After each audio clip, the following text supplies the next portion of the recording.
ding, ding, ding, something is off here. Something isn't quite right. And it is that sort of intuitive messaging system that's trying to give you information.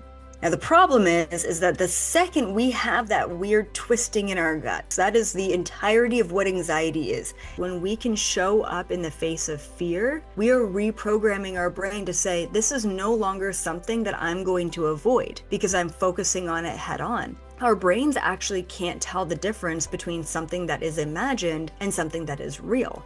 You see anxiety as not a problem to eliminate or something broken. You see it as meaningful information. Being conscious of the type of people you surround yourself with is going to be a big piece in managing anxiety or keeping it at bay. How powerful you are, and that the power isn't always was in your hands. And if you don't like the way that things are going, you can change them.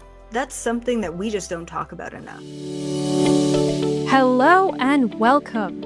I'm Seline Shenoy, and this is the Dreamcatcher Podcast, a space for thoughtful, unhurried conversations about how we live and what truly matters. I'm really glad you're here.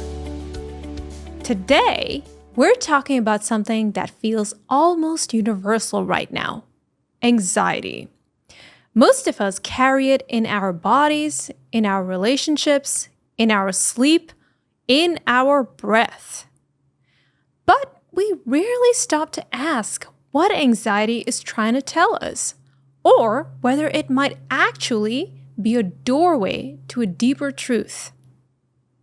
My guest today is Elizabeth April. She brings a refreshingly human perspective to anxiety. She believes anxiety isn't a flaw or a malfunction, but a messenger pointing us toward misalignment, truth, boundaries, energy, intuition, and healing. Elizabeth is an international speaker, spiritual teacher, and intuitive channel whose work blends neuroscience, energy awareness, and emotional healing. She's built a global community around empowerment, self-understanding, and consciousness expansion, guiding people to see themselves beyond their limitations and into their potential. In this conversation, we explore her journey through anxiety, the Renew method she teaches in the book, and the powerful idea that we can rewire our nervous systems, not just cope with them.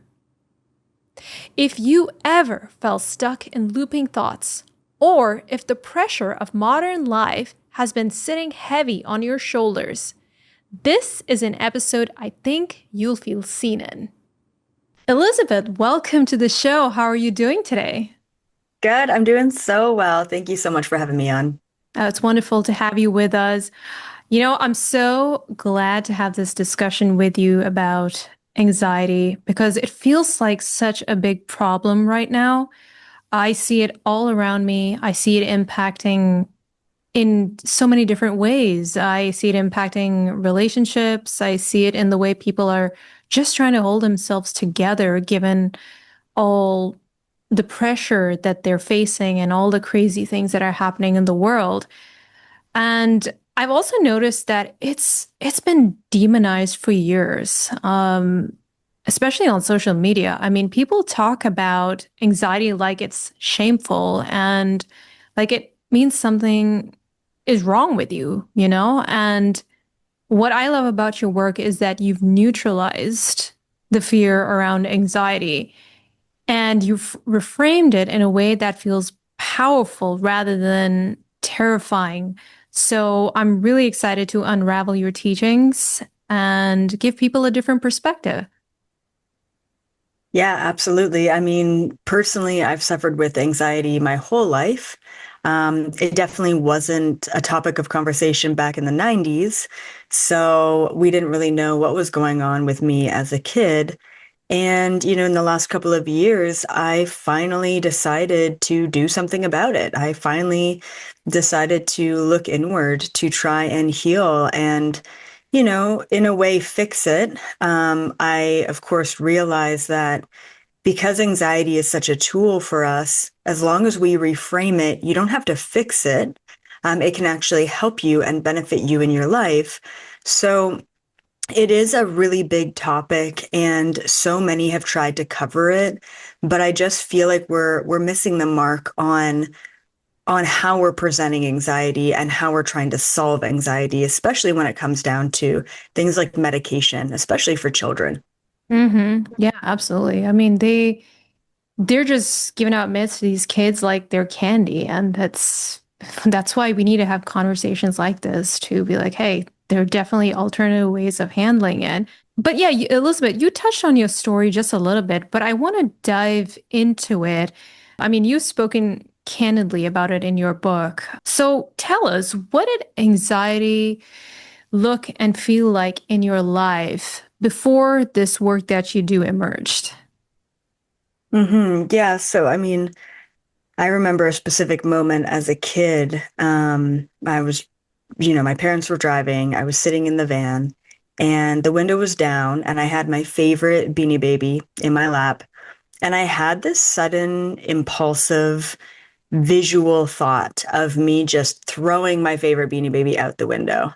And I was so freaked out. I was so scared that I was about to do that, that I had to go ahead and like roll up the window. And that's sort of an impulse control type of thing. I mean, it's the obsessive thought, it's the compulsion to do something about the obsessive thought, to prevent sort of the worst case scenario from happening. I would also go to public places, mostly restaurants, and I would feel everyone's energy in that place. And it would be so overwhelming for me that my whole body would break out in this cold sweat. All the blood would drain from my face, and I would have to run into the bathroom. Sometimes I would have to throw up, and sometimes I would just need to sit on a cold floor, to kind of get myself back together. And I didn't realize that these were sort of panic attacks back in the day. And so I've suffered from it my whole life, but I've also been an empath my whole life. And I think that, neurologically and psychologically, we can pinpoint anxiety, especially the anxiety symptoms and how they affect our brains and our body and our behavior and our emotions. But if we are not looking at the non-physical aspects of anxiety, then I think that we're really missing the mark.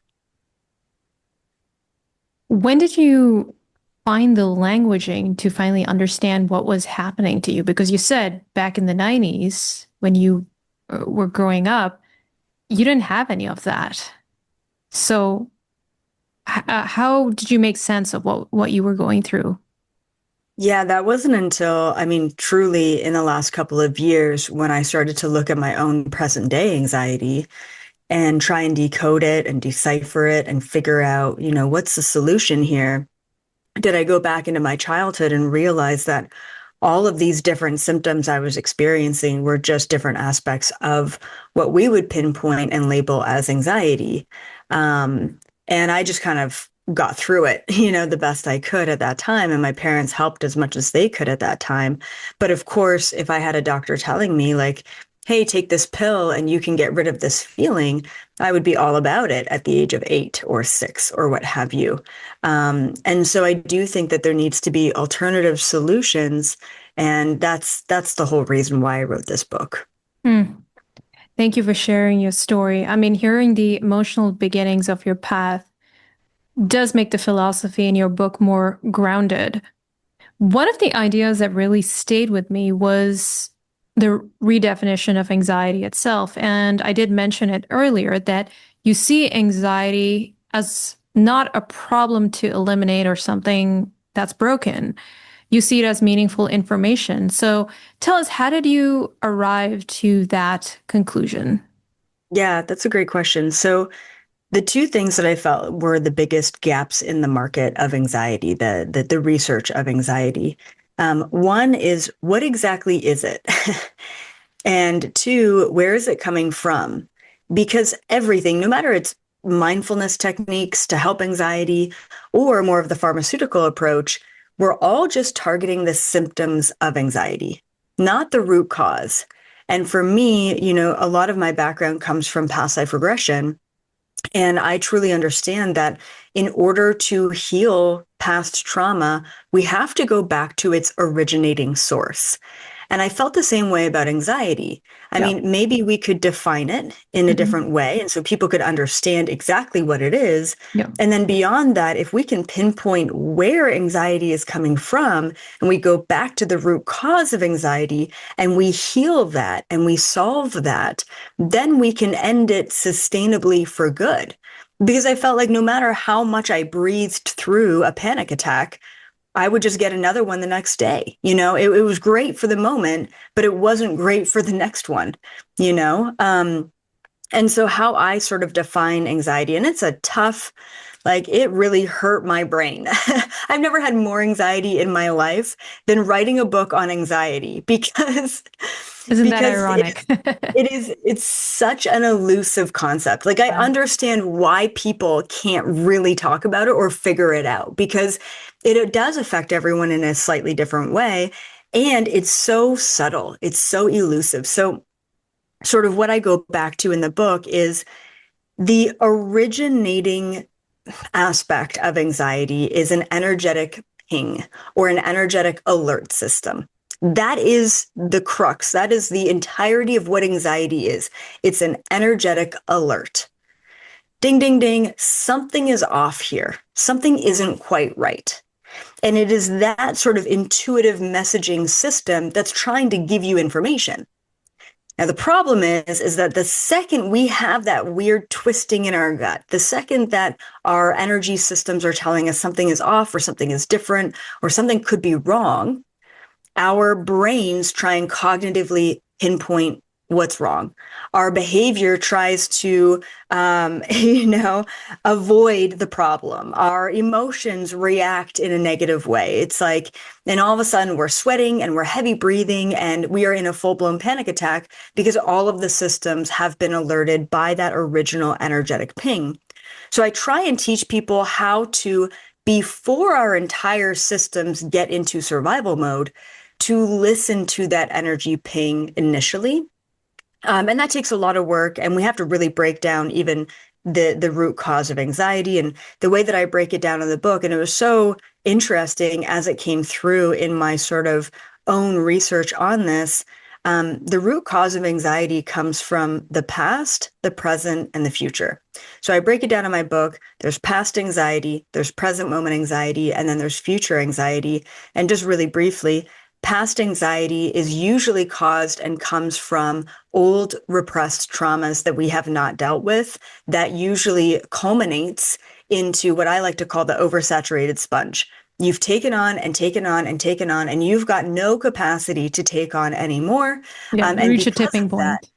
yeah, exactly. It's like the straw that broke the camel's back, Mm. right? And so Mm. now every single day when someone cuts you off in traffic, it's a really big deal because your nervous system can't handle anymore. So with past anxiety, it's obviously about going back into those old traumas and doing that healing, whether it's the dark night of the soul or it's the inner child trauma healing or what have you, to go back there and to heal that is going to greatly alleviate the burden, absolutely help to alleviate chronic, subtle restlessness and anxiety. Present moment anxiety really comes from, and I break it down in my present moment anxiety chapter into two places. One is overstimulation. Mhm. Okay. And we're talking both physical material overstimulation as well as digital overstimulation, as well as Mm. information overstimulation. Yeah. So, I mean, it's as simple as, you open your closet and it's an absolute disaster and it gives you anxiety and you have to make an impulsive decision because you can't handle the stress of it anymore. Um, or it goes into, you open your phone, your apps are everywhere, you have so many different photos and you haven't cleaned them up, or you open your computer at work and you've got file folders everywhere and it's completely Yeah. overwhelming. And You then of painted the course, picture. yeah. And then you're feeling so overstimulated throughout your entire day Mm, where there's just so much going on and you don't have room to breathe that what do? We distract ourselves with entertainment. We distract ourselves with doom scrolling. And that is once again an onslaught of information. It's an onslaught of overstimulation.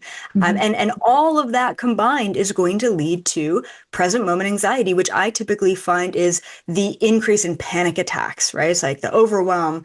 There's so much energy that we have not released and dealt with and sat with and felt that it's got to come out one way or another. Yeah. And so I teach people how to understimulate their lives, to get Mhm, a little bit more bored.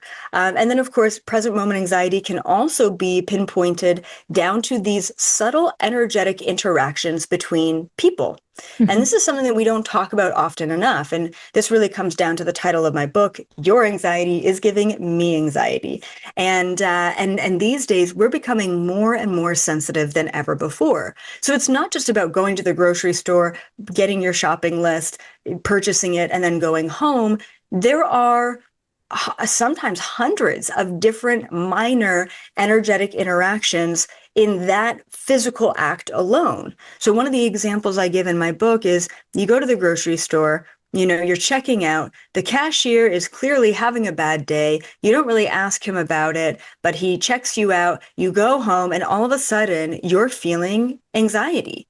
And before the grocery store, you weren't feeling that anxiety. But turns out you ended up taking on that cashier's bad day or anxious moment or grieving of maybe a mother who passed away. And you're feeling that afterwards. And most likely, he's probably feeling a little bit better because you've taken some of Oh. that emotional tension on from him. And Mm. so then how do we navigate these energetic interactions between us and others? And once again, that's present moment anxiety. And then once again, the root cause of anxiety coming from the future. This is the 3 a.m. You can't shut your mind up. And it's all of the most terrible what if scenarios. What Oh. if no one shows up at my birthday party? What if I don't have all the ingredients to that meal I want to make? What if my plane crashes tomorrow? Yeah. It's all of that. And that is linked to future anxiety. And once again, what can we do in those moments to navigate anxiety coming from that place? So I think for me, this book is not a quick fix on anxiety. We have enough of that. We have how to breathe through anxiety 101, Yes, we like do. how anxiety affects our brain, right? Yeah, yeah, Great. All of that yeah, stuff is good and it's yeah, needed. yeah. But this is a complete reprogramming of your brain by understanding exactly what anxiety is and also understanding where it comes from. So what I'm gathering is that, especially we know with the relational type of the energy exchange that you have with others, are you suggesting that anxiety can be contagious to a certain extent? Can we can pick it up from the people around us? Oh, absolutely. And fascinatingly enough, they're just starting to do scientific research on how emotions are contagious, which makes complete sense. I think all of us have had an experience where someone is just dying laughing in the room, and you weren't really in a funny mood before, but all of a sudden you're starting to feel that laughter Yeah. deep inside of you. I realized this when I just gave birth to my son, and Mm. he was having really bad gas, as newborn babies do, and I didn't know what to do, as new moms have no idea what they're doing. Yeah. And so I'm anxious and stressed out and pacing the room, and then all of a sudden my partner comes in, cool, calm, and collected, picks him up, and the second that she has him in her arms, Hmm. he stops crying. And I then immediately felt bad that it was my stress and my anxiety and his stress and his anxiety. And we're just feeding off of each other. And I think any parent really knows that the way that you approach your child in a moment of emergency or hurt or what have you is going to really affect them more than anything that you can say.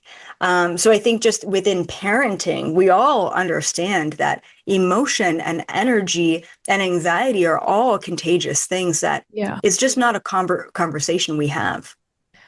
Yeah. And I think that speaks to the importance of surrounding yourself with the right type of people. And if you don't have that choice, for instance, if your boss is just Mhm. crazy and, just doesn't have a very pleasant temperament. I think you got to find ways to kind of protect yourself and build those boundaries and things like that. So being conscious of the type of people you surround yourself with is going to be a big piece in managing anxiety or keeping it at bay. Yeah, absolutely. I mean, one of the things that I talk about in the book is life is gonna life. You can't get rid of challenge. You can't stop painful moments, and you can't stop what it is to be uncomfortable, because to be human is to be uncomfortable. And so it's not necessarily avoiding the discomfort of life, because I think as an anxious person, that's what you want to do. You don't want to feel anxiety. So you do anything in your power to distract yourself from feeling that discomfort. Sure. I think, especially in the Western world, we are all about happy and good and pleasant and abundance all the time, every time. And it's just not realistic. And so it's not about avoiding the discomfort in life, it's about how to best navigate and manage it. And knowing how to regulate yourself. And yeah, I mean, you have a couple of chapters about that. Like you talk about the ability to manage our nervous system and not just learning how to cope, but how to have certain ways to calm yourself down and to be able to regulate yourself when you do indeed run into challenges and, in the form of difficult people or situations you can't control. Uh, Firstly, what does dysregulation feel like in the body? Like, how do we know we've reached a state where we're completely compromised, where we're just not in a good place? Yeah, I mean, so typically that's all of the common symptoms of anxiety, right? So your heart rate starts to increase, your palms are sweating, maybe the rest of your body is sweating, your mind is racing. You can't be cool, calm, and collected. You're the exact opposite of that. Typically, when you're feeling that knot in your stomach and your palms sweating and things like that, you're already too far gone. Right. Like for me, it's always about noticing anxiety, listening to that original energetic alarm bell before your body reacts. At the point that your body is reacting, there are certain things to do. If you catch the anxiety, the initial ping in like first, there are certain things you can do. When you're at that point of being completely dysregulated, there's no such logical reasoning that can get you out of it. There's two things that I find always help me, and I put them in the book as far as getting back into regulation so that you can do a deeper practice to once again sustainably heal anxiety. Um, One of them is breathing. So I do believe in breathing will calm your nervous system. I talk about box breathing. So it's the Mm-hmm. 4-4-4-4 method. It's not my own method, but it is something that's helped me along the way. Essentially, it's breathing in for a count of four, holding that breath for a count of four, breathing out for a count of four, and then holding, no breath for a count of four, and doing that a couple of times. That will completely regulate your nervous system. It tells your body, I am okay. Now, the other thing that's also really important, and they're also doing scientific breakthrough studies on this right now, is talking to yourself. They actually say that the number one way to lose weight, to live healthy, to all of the things that we've been looking for solutions, is to talk to yourself. And so in the book, I always mention this word safety, Hmm. because at the end of the day, anxiety comes from a perceived state of lack of safety. And it truly is a perceived state, because biologically, we go back to hunter-gatherer days, and as we're kind of hunting for food, all of a sudden the hair stands up on the back of our neck, or we start to get the increased heart rate, and our systems are telling us, hey, you're being hunted right now, right? And so that was a life or death situation.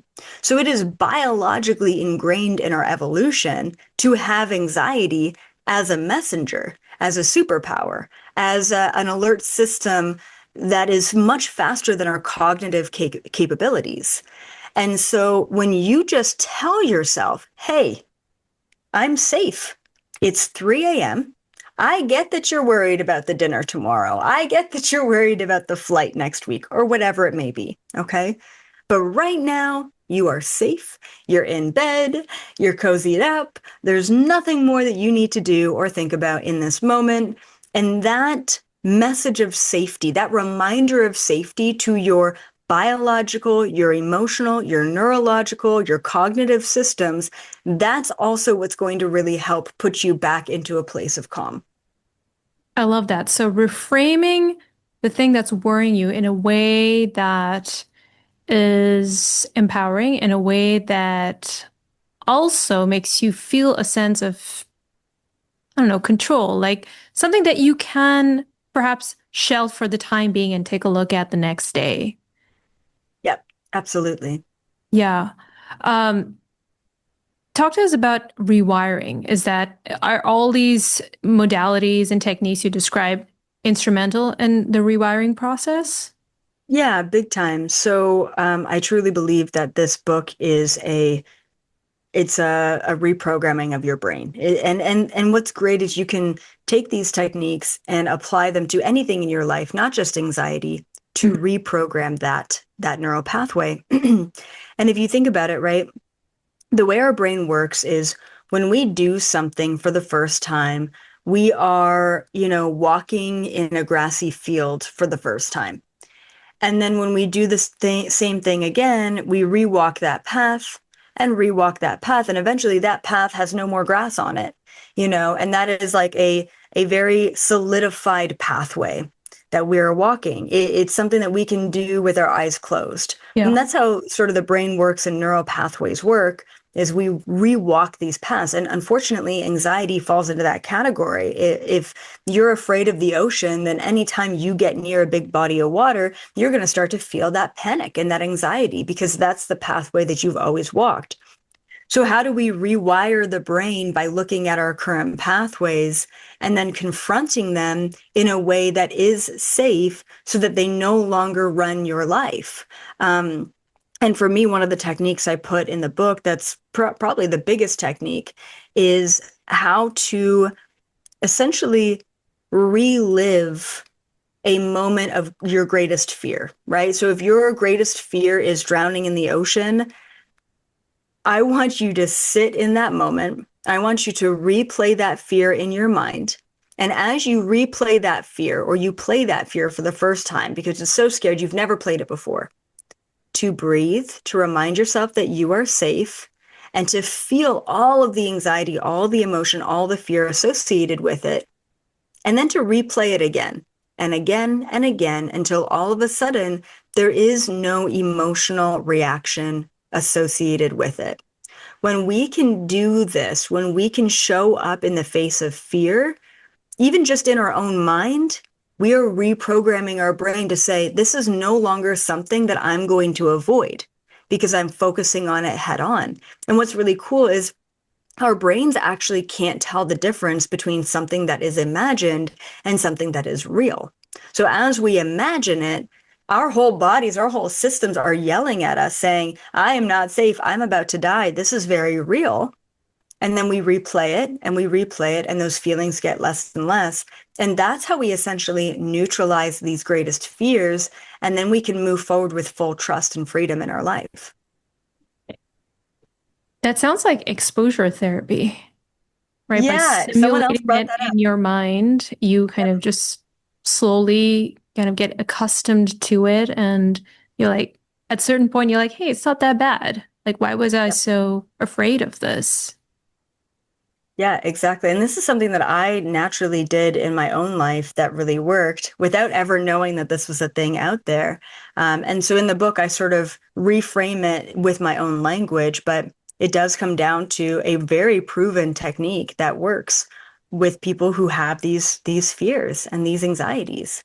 Hmm. Hello, everyone.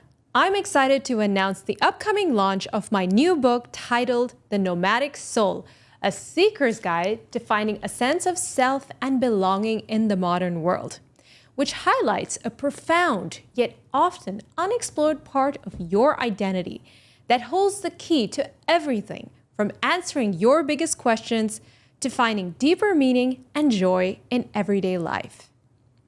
Visit thenomadicsoulbook.com to learn more, download a free chapter, or to buy a copy.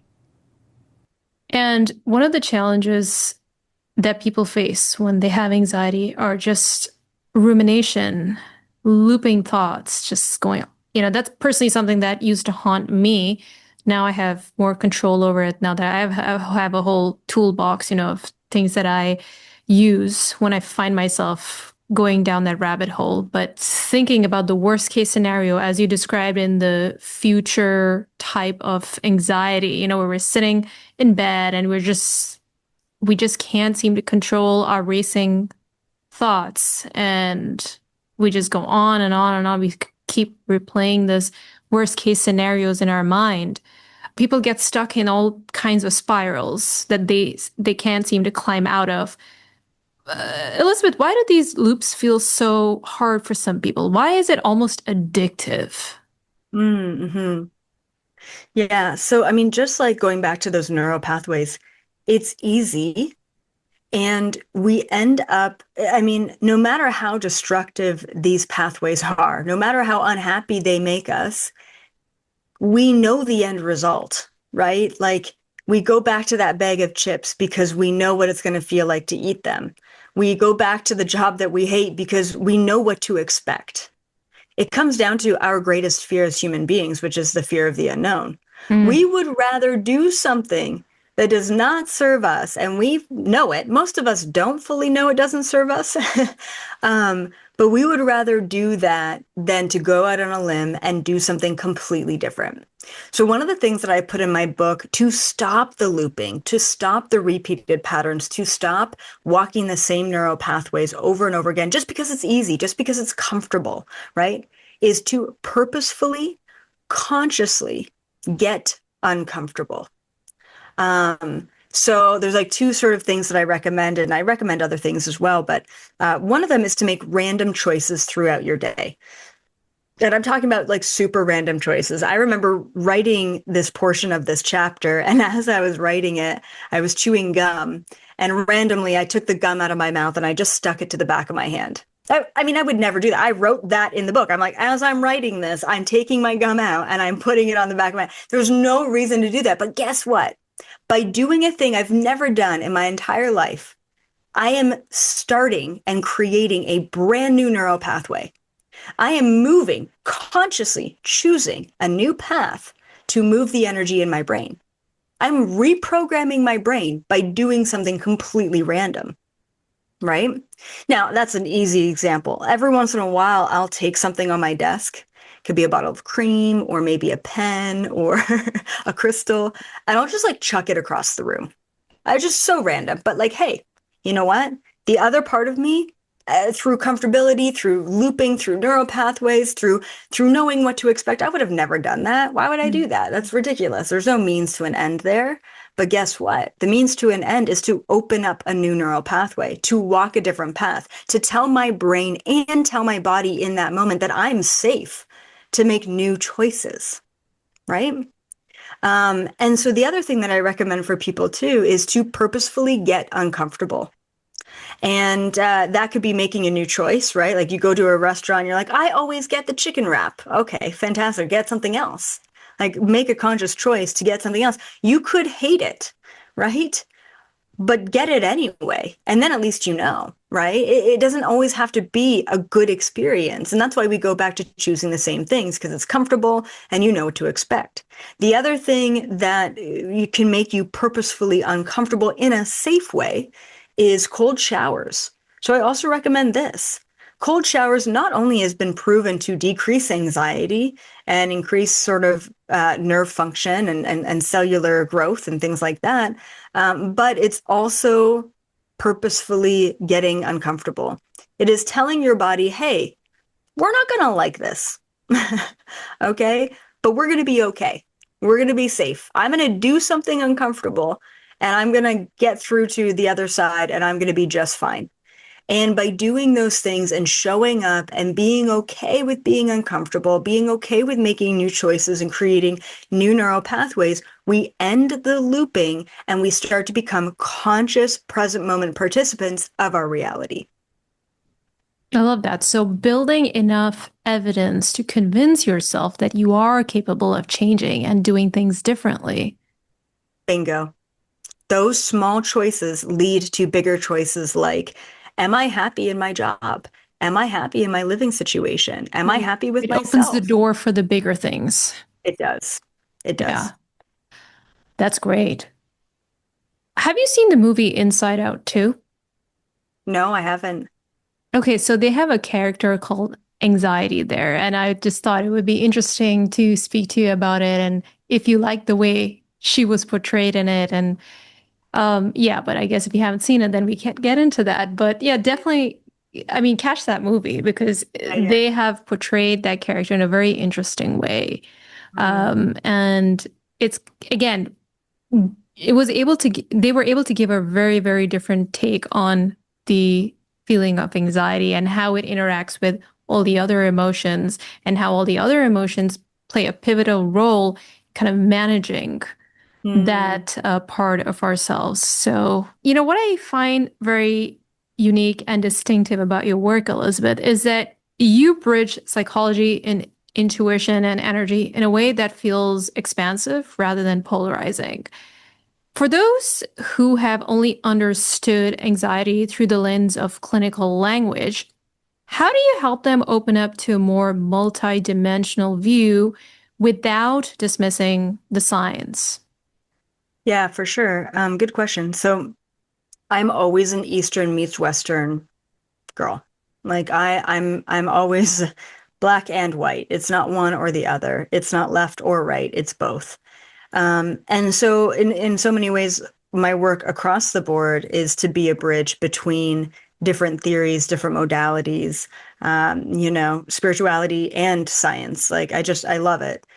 Both are so valid, but I believe truly when it comes to anxiety, there isn't one or the other that can fully explain anxiety. But when we put together both of them, because psychology is really sort of the study of the brain and the cognition and how we think and how we respond and how that system works. But if the true sort of initiator of anxiety comes down to an energetic alert system, then all we can ever study within psychology is how our brain, how our mind, and how our behavior is reacting to that alert. But if we're not studying and understanding the alert itself, then we're missing a huge piece of what exactly anxiety is. And not only that, but what it can actually do for us. I mean, I reframe it as one of our greatest superpowers, one of our biggest Spidey messengers. sense. That's what you call Yeah, it. it's a spidey sense. I mean, Yeah. I go back to the Spider-Man movies, right? It's like right before a bad guy is about to bust through the wall, he gets his little head thing, Yeah, his the spidey sense squiggly kicks line. on. Yeah, That's the what, squiggly lines, yeah, yeah. exactly. In the cartoons, that's how And it was shown. Yeah. and and the problem with humans is that we get the little squiggly lines, the alarm bell goes off, we feel uncomfortable, and we immediately recognize that discomfort as something bad, something's wrong. And then all of your systems react to, uh-oh, something is wrong. And then we try and shove it down or distract or dissociate from it because we don't want to feel that way, you know? And then eventually there's like 20 alarm bells going off, and we finally have to listen because you're like, I can't function. I can't do anything in life because all my alarm bells are going off, and I have to actually now show up and pay attention and figure this out, right? Like you're kind of forced into it eventually if you don't listen. And so in my book, like just like exposure therapy, I sort of take both of these modalities, both more of a physical, scientific lens and a spiritual lens. I utilize my own language behind it so that I'm not triggering anyone from one to the other, and I'm combining them both into a very new way of perceiving it and looking at it, a new ideology, a new solution. And I think that people who are coming from that traditional psychological lens, they're going to pick up my book and they're going to listen to this interview and they're going to be curious about it because what they've been doing hasn't worked. And that is what led me to writing this book. If I felt like personally as an anxiety sufferer that something out there was working, that something could answer all my questions, then I wouldn't be writing this book. And so I do think that this is going to hit on that group of people as well and really open their minds up to these subtle energetic interplays in our life that are actually becoming more and more apparent, and we have to start the conversation around them. Mm. Where do you personally see science and spirituality align most clearly, especially when it comes to anxiety? Yeah, I mean, in general, beyond anxiety, like quantum mechanics, I truly believe is the answer to everything. Say more. Quantum mechanics is it is the study of energy, really, and those energetic interactions at the tiniest level. And everything that's a microcosm is a macrocosm. Everything's mirrored and aligned in this universe. And so, in my own study, whatever that study may be, quantum mechanics is the science behind spirituality. Um, when it comes to anxiety, I think the merging point is understanding both sides and that they work together. Like I don't think that there's like both sides come together as one thing. I think it's like this is that side. This is how we can change our behavior. This is how we can work with neuroplasticity, which is Hmm. a scientific understanding of how our brains work and how our brains can change.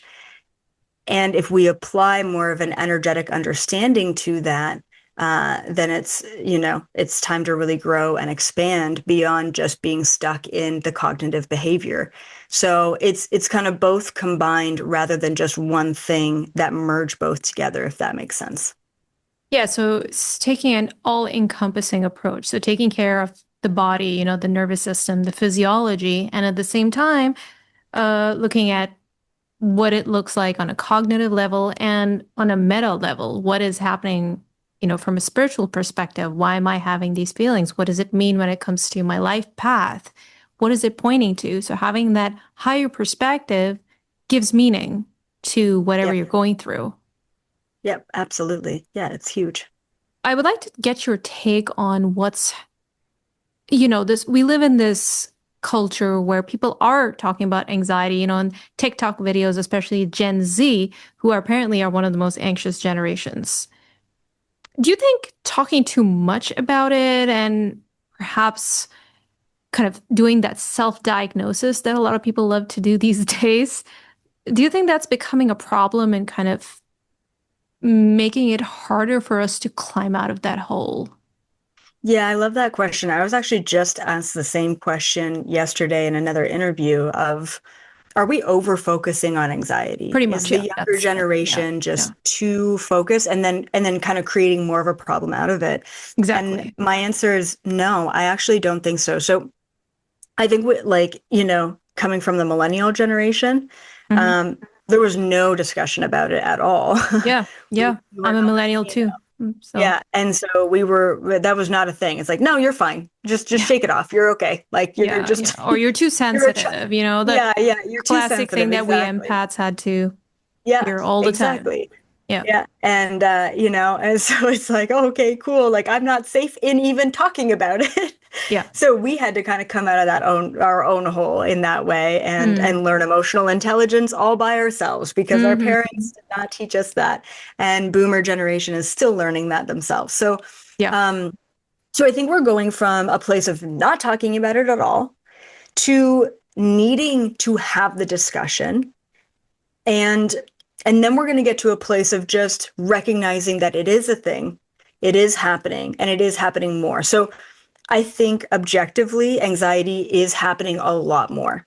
And I actually that's true. pinpoint this in That the is true. book, especially in the younger generation. So there's sort of anxiety affects everyone across the Yeah. board. It doesn't matter what age, what gender, what culture, what language, what country you live in. You're a human being. You have an energy body inside of your human body, your physical body, and you're going to be overstimulated, overwhelmed. You're going to feel moments of anxiety, whether it's chronic or not. Everyone has moments that they can go back to that feel like anxious moments. And so with the younger generation, The reason why they are most affected is because of the overstimulation. There's just from the day that they are born, there are flashing things and toys and noisemakers and TV shows. And I mean, you name it. There was you've got a little human body that is developing its language skills, its mathematics skills, its numbers, it's all of the things. I mean, it's growing exponentially. The body is trying to gain access to nutrients. I mean, it's nonstop at a physical level. And then at an energetic level, we are constantly distracting these children. We are constantly putting something flashing, something noisy, something, oh, they start to whine. Okay, we'll give them food or an iPad or whatever, because it's not okay to whine. It's not okay to not be okay. So let's distract them. And that's really from our generation, right? The millennials who have not learned and taken the responsibility of learning emotional intelligence. And so we onslaught them with stimulation. And it's not okay. And so you've got these children who are stressed out. I mean, they're not paying bills, they're not going to a job, and yet they are more anxious and more stressed out than most of the adults walking around. And it's because they've never learned how to sit and just process what they're feeling. There's Yeah, never a they don't have a moment. chance to do that. They Like don't have most, a chance. they just don't. Yeah. The parents are not giving them an opportunity. So Yeah. what I teach in my book is as a parent, how to decrease stimulation, how to decrease stimulation through decreasing technology, Yeah. right? Because no matter what, they're going to get enough tech in their life. Like that shouldn't be a concern ever. Decrease entertainment, decrease technology, decrease doom scrolling, but also decrease the material stuff, decrease their toys, decrease their even, books. Like it's just give them limitation so that they can take a ball and ask themselves, what are the 10 different ways I can use this ball? I can roll it, I can throw it, I can bounce it, I can hit a wall with it, I can pass it, I can squish it, Yeah. right? Our imagination is going because our minds are constantly stimulated, both as adults, but especially as children who are 10 times more sensitive than adults. They don't need it. They don't need it. And it's causing anxiety, and parents don't know what to do. They don't know what to do. And so the number one thing I recommend in my book, especially with the younger generations, is decrease the amount of stimulation as much as possible for your children, but also for your own life. That is such valuable advice. I hope the parents listening are taking notes, or anyone who's taking care of younger children or even teenagers for that matter. And it kind of makes me feel grateful that I was part of the last generation that grew up without technology. I actually, did what kids were supposed to do. We played outside, we just hung out with friends. Yep. So, so yeah, but unfortunately, children now don't have that.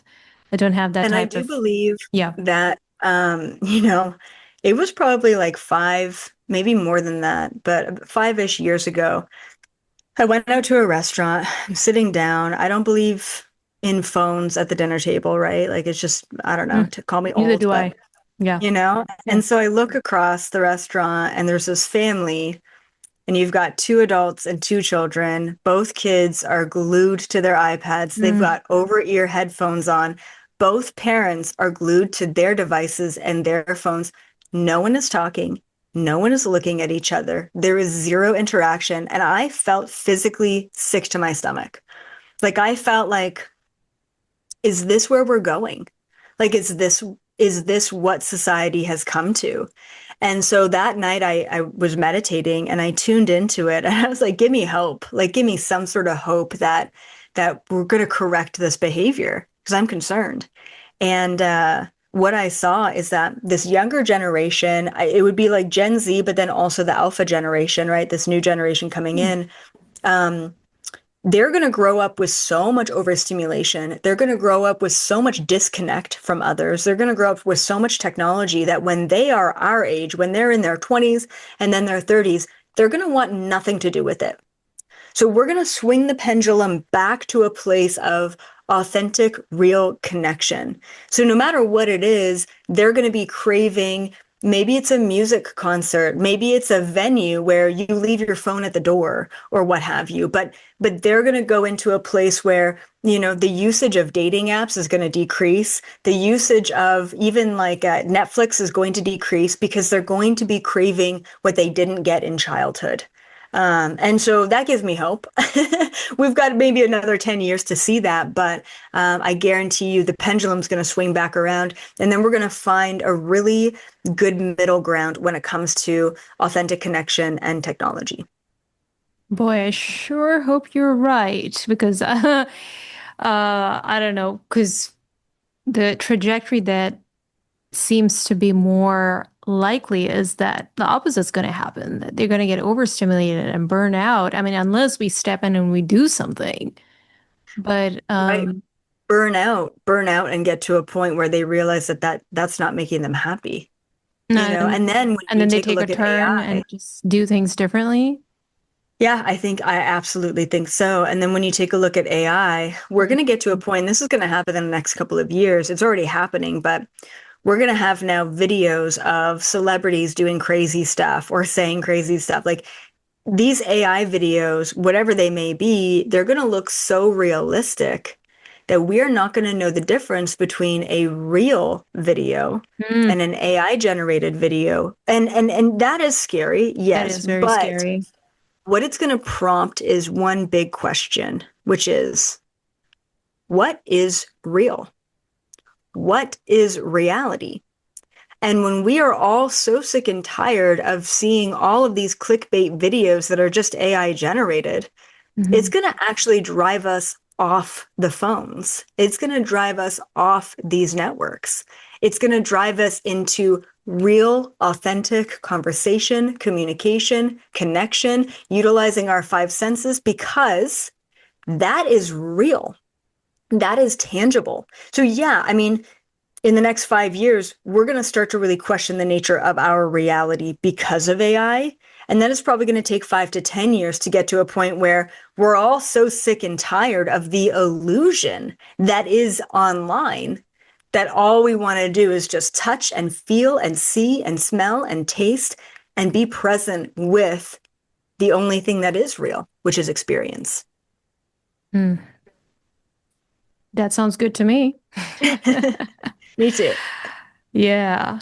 So to bring this conversation to a close, Elizabeth, I would like to know, is there any belief or beliefs that you want every anxious person listening to carry home today? That's a good question. Yeah, there is one. It would be the understanding that everything in your life has led you up to this moment. And if there are certain things in your life that are not serving you, it is your responsibility to change them. It's not your shitty boss. It's not your terrible in-laws. It's not the weather outside. It's you. The second that we take sole radical responsibility around our life, our choices, our thoughts, our behaviors, our decisions, our emotions, is the second we feel empowered enough to make a change for the better. So I guess I want to leave everyone off with how powerful you are and that the power is and always was in your hands. And if you don't like the way that things are going, you can change them. And that's something that we just don't talk about enough. So that's what I would leave everyone off with. So being the co-creator of your reality rather than being a victim and just kind of passively going through life. Absolutely. We're 2026. It's time to hop in the driver's seat rather than the passengers. Absolutely, I agree with you. All right, Elizabeth, thank you truly. I mean, this conversation has touched on so many important layers, and your work offers hope to everybody without overlooking the complexity of anxiety because it can get quite complicated. And you've given dignity to something that so many people feel ashamed of. So I appreciate you and the work that you're doing. Yeah, absolutely. And I'm just about to go on a massive book tour as well. So if you want to check that out, you can go to either my website, elizabethapril.com or anxietytour.com, and definitely check out my book, Your Anxiety is Giving Me Anxiety. You can pretty much get it on all platforms, all locations. Yeah. And that's also where they can find out about your services and everything else Yeah, that you other offer, right? videos and all of the weird worlds that I am in for sure. Yeah. Yeah. I just want to add to that. I mean, if this conversation resonated with you, please be sure to pick up Elizabeth's book. It's brilliant. Sit with it, and please also share it with someone you think who might need it. You know, so a loved one or a friend or anyone who's going through so things that we talked about today.